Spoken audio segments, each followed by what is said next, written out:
Hi everybody, I hope everybody is doing fantastic today. I'm sorry the view is not, you're not getting such a nice view. I'm just on a car line right now. Yes, I live in Punta Cana, Dominican Republic, if you're just stumbling across here, but that doesn't mean that the whole entire country is a beach. I am just in a parking lot right now. Waiting for my daughter to come out from school. But sometimes I'm just guided to share messages with you guys, and while I'm sitting here waiting for 15 minutes, I just have some time to think, and I slow down my brain, and I'm able to connect with the divine. As I feel like, take that as a message for yourself too. We can get so stuck in the hustle and the bustle and going to work and driving and running this errand and cleaning our house and doing our dishes and cleaning the floor and this and that and this and that and that and this and that and this, that, without even realizing it. We don't even take time to slow down. We just need to slow down. And if we don't slow down, we have a very hard time even listening to our intuition or to the messages that angels or the divine wants to, is trying to share with us. Sometimes, the angels and the divine and God are trying to share messages, even or crossed over loved ones want to share messages with us, but we are so caught up in our mundane everyday activities that it's not that we don't want to listen, it's just that we block it out. So even if you just take some time to meditate, even if it's just once a day, or even if it's as simple, if you really don't have time, as sitting down and closing your eyes for 1 minute, uninterrupted, 1 minute every so often throughout the day, to just tap in with yourself. Believe me, that little change will make a very big difference in terms of your connection to your higher self and that which is outside of the physical realm. Okay, and that's really what guides us mostly. Even if we think we're out of touch with it, it does guide us. But what blocks us is what is tangible. Anyway, so I was guided to share this particular message that I'm going to share right now. And yes, I do post a hope. I do post a hope a reading. I meant to say I do hope to post a reading today or tomorrow. Thank you very much. I can't wait to do so. But across the street from my daughter's school is a church, and this came to mind that I wanted to share it yesterday and I forgot. And this has nothing to do with religion. If you are not Catholic, Christian, it doesn't matter to me what religion you are. If you're Muslim, if you are Jewish or Buddhist, really, this has nothing to do with that. I respect every religion just the same. I think that we know that, right? I hope so. I hope we all know that on this channel. That doesn't matter to me.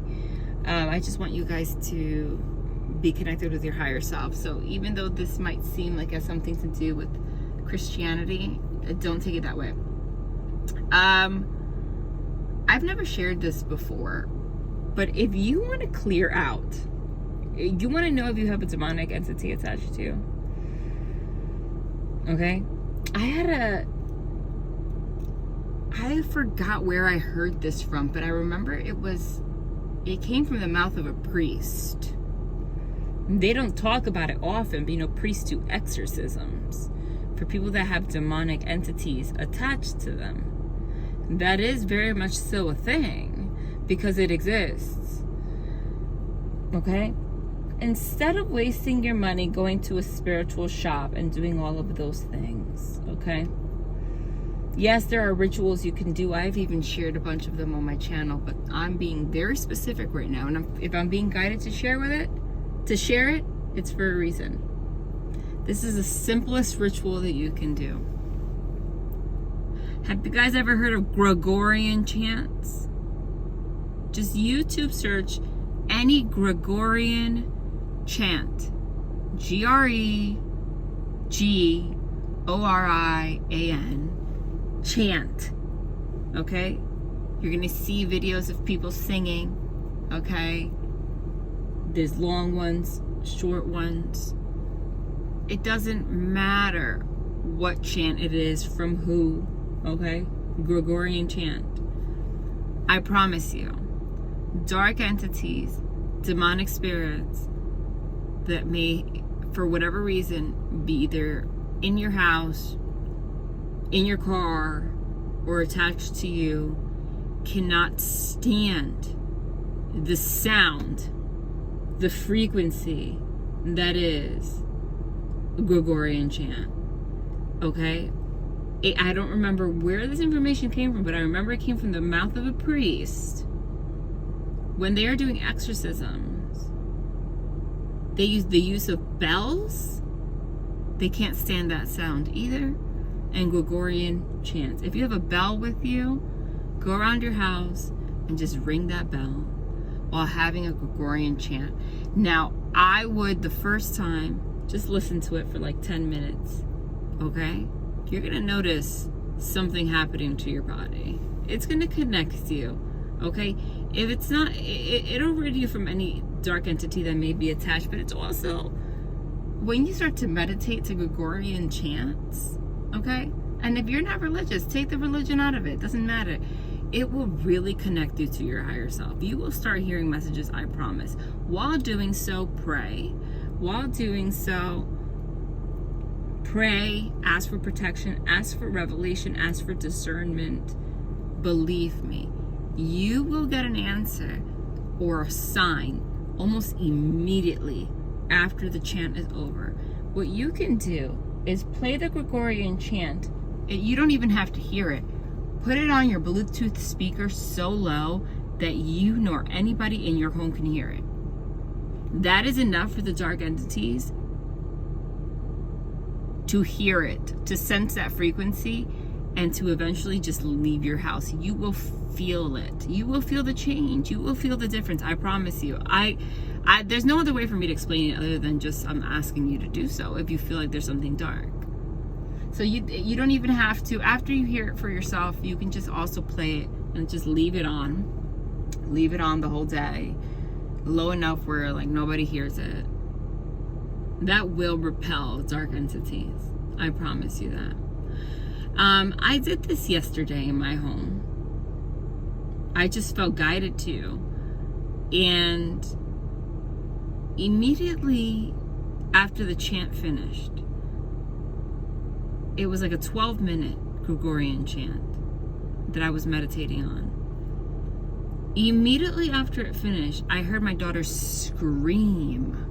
And I said, what happened? Her iPad did some kind of weird acrobatics in her room. I don't know, and she couldn't explain to me how it fell from her bookcase. But it fell aggressively on her bookcase, and it landed on her little toe, and she was bleeding. And it was just odd timing because it happened right when the chant was over. But you want to know what the crazy thing is? That's led me to say, oh my goodness, I gave her a big hug. She was crying. I'm like, what happened? She's like, the iPad fell. I'm like, how? She was trying to explain it to me, but she couldn't because she was basically telling me like it did some really weird acrobatics. Like the way that it fell was just odd. And then I gave her a hug. I soothed her and I said, I'm going to get you a Band-Aid. Don't you worry about it. The Band-Aid's in one of my closets. So I went into the closet.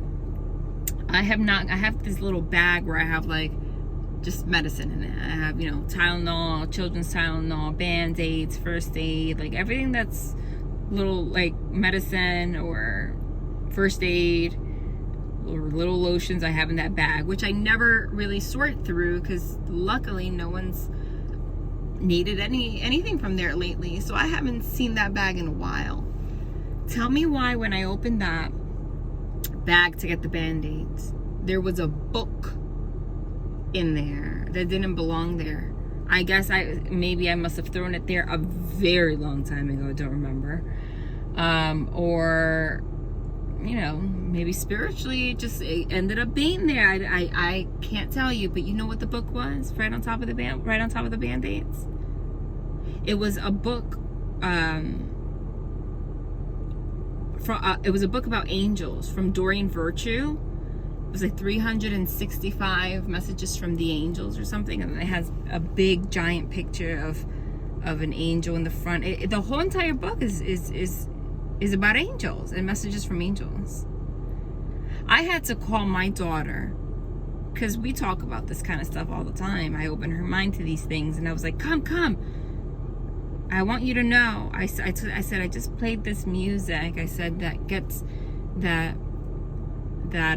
makes bad spirits go away, I told her. And you want to know how loved you are? When I went to get your Band-Aid and you were crying, look at the first thing I see. She's like, it's an angel. I said, yes. And that's the angel's way of giving you a big hug. I got the chills. Because I can't, it's one of those things where when you say the story, it sounds so simple, right? It sounds like, yeah, that could happen to anyone. But when you're living it, it comes with a vibration. It comes with a feeling that you feel, and it just gives you chills and goosebumps all up and down. So I'm saying, whatever, there was something dark I must have felt in that house. And as the angels were getting rid of it, it tried to hurt my kid. That's basically, that's what happened, because they fight. But then it was gone, because I ended on the note with looking at the angels. I cannot believe, was the device literally 11:11 when I just said angels as my final word in that sentence? It was, wasn't it? And it's finally 2:30. I'm an hour ahead from you guys. I don't know when I'm going to upload this. That's just the kids are starting to walk out, as you can see. And my daughter's an 11/11 born baby. Wow, that's amazing. So listen, I'm recommending that for you guys. Please. Some of you might not even know. And sometimes it's just dark energy that comes from people that sometimes it's on purpose, and sometimes they just cling to our space for whatever reason. It could be from a neighbor. It could be from somebody you spoke to on the phone. So every so often, do a ritual and cleanse your space, especially with the full moon that we have, right? It's a very powerful time for clearing. But I just wanted to recommend that way of doing so. And if you do it, come back to this video and share down below in the comments if you had any kind of experience after doing so. Love and light, guys.